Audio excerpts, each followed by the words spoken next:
Hey Jacob, it's Colin. Brandon had sent me a ticket because he wanted me to talk to you or give some, help me share some tips on working with pictures in the Tempest. And the Tempest is a fun one because, because it uses this sort of full screen image here, but it has a fixed height. Okay, so this is where you get into that the scenario of picking your images, or more like the focal point of your image, and this is sort of what I wanted to explain or help demonstrate. Depending on your image, I wanted to use this example here is sort of one of the defaults is just the scenery. It looks great. It doesn't really matter where the focal point of this image is because there's nobody's face, and there's no text, or there's no product.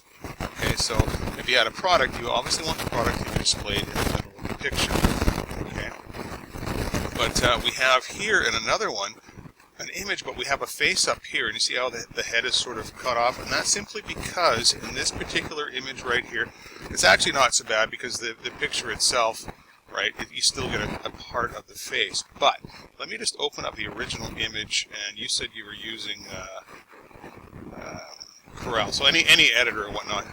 What I suggest you do if you have a product placement, text, or a picture, is get that image. When you crop it so it's right in the center with plenty of room. So let me use this picture as an example so I can actually I gotta go find the original here for a second. I'm going to open it up in my graphic editor in Fireworks, and then I can show you what I would suggest, okay, in order to, and we can make a bit of a difference here. So I'm going to open up full screen slider, this one here. So I'm just going to put this on pause for a second. Thanks, I'm back. Okay, so what I wanted to try and do was sort of purvey a bit of a how to best set this up, and I'm going to do this with this image here, because what did I have here? There's a girl head there. Oh, I had it somewhere. It's forwarded itself now, but I created an image here to give you sort of an exact. If I was building this website, what would I do if I was faced with either people's faces, or products, or text? And I can hopefully, if you've got Corel, you can see what I'm going to demonstrate here. So here's a picture here. We got about 500 pixel height here. See guy's mouth right down here. Get the bottom of that, and just past the eyebrows up here for the mum. Okay, so I'm going to open up Fireworks here, and what I've done is this is the 12. This is a 1920 by 1080. So it's a high res 1920 by 1080 pixel image. And what I've done is I've actually drawn a rectangle over top of it of 500 pixels high. The reason I did that is because right in our page here, this area is 500 pixels high. So we need to take a look at our image, and basically let's just fade this down here. I'm going to fade this right down so we have a little bit of an overlay. Maybe you can't see that too well in the video. I'll keep it up. Okay, so here, this rectangle represents the visible area of the image. As you can see, with 500 pixels, it's pretty much exactly what you're seeing here in the web page. So what you would want to do in creating your image is make sure that the content, the visible content of your picture, is centered in the image, and it's about 500 pixels high. Okay. Like I said, I've used a 1920 by 1080p sized image, but the focal point of the image here is that there's, as a matter of fact, we could probably crop this image down. Let's just see what happens here. I'm going to get rid of this, change my canvas size to 500 tall, and oops.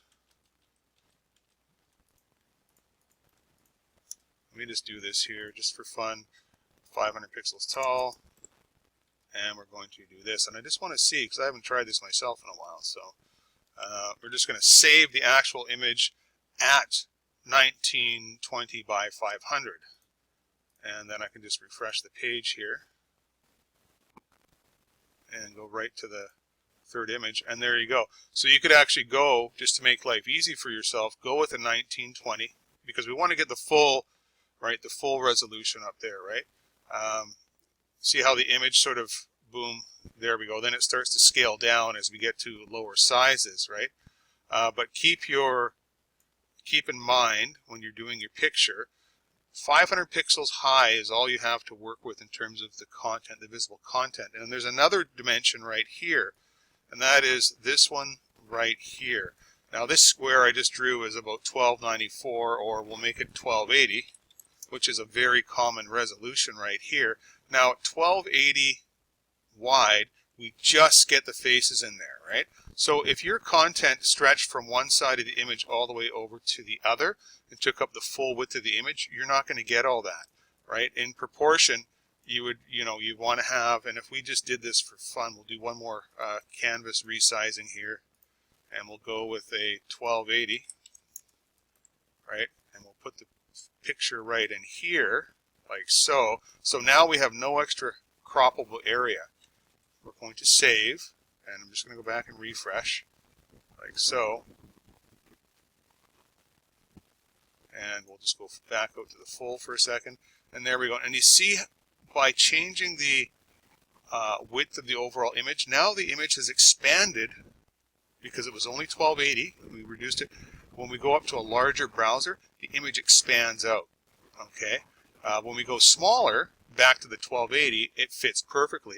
And that's the reason why I'm suggesting, based on your images, this is probably part of the tutorial I should update, is start off with the widest resolution you expect your visitors to be on. And right now, 1920 is about the widest.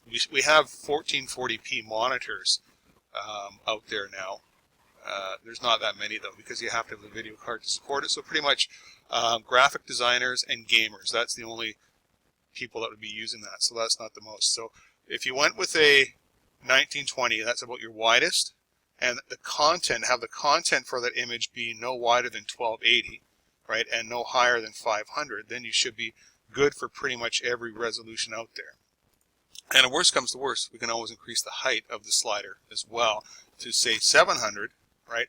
800 is about the maximum, because then you're at the full height of your monitor for pretty much every resolution out there, right? But anyways, I wanted to give you a little bit of a heads up. I would go with a 1920 wide image, but make sure the actual focal content of the picture, right, is no more than 500 pixels high and no more than 1280 pixels in width, right?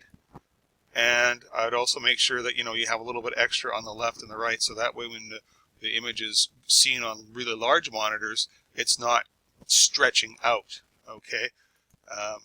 And you'll get the best possible option. So if you can sort of keep that in mind, especially with text, with faces, and with products. With products, I would probably have them no more than, say, 970 pixels wide for your product. So if we said 970, it would kind of look like this, and I would have a little bit of give, maybe a maximum of 400. So although the original picture might be 1920 by 500, where you see your content would be right in the middle of the picture, right, or your image, right, and it'd probably be about a 970 by 480 area, and the rest can just be, background or whatever. But it's basically how the image is shot. A lot of people will take pictures that sort of start with the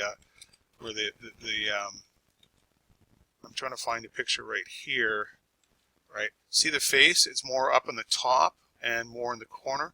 Right, for the best possible, we would want to actually have a picture where the face is more in the middle, right, as opposed to a corner up here. Right. The original picture I had here, except I probably, I can't go back that far now. The original picture I had there, I actually had a girl with her face more up in the corner up here, and that's where you're going to lose it on certain bits. So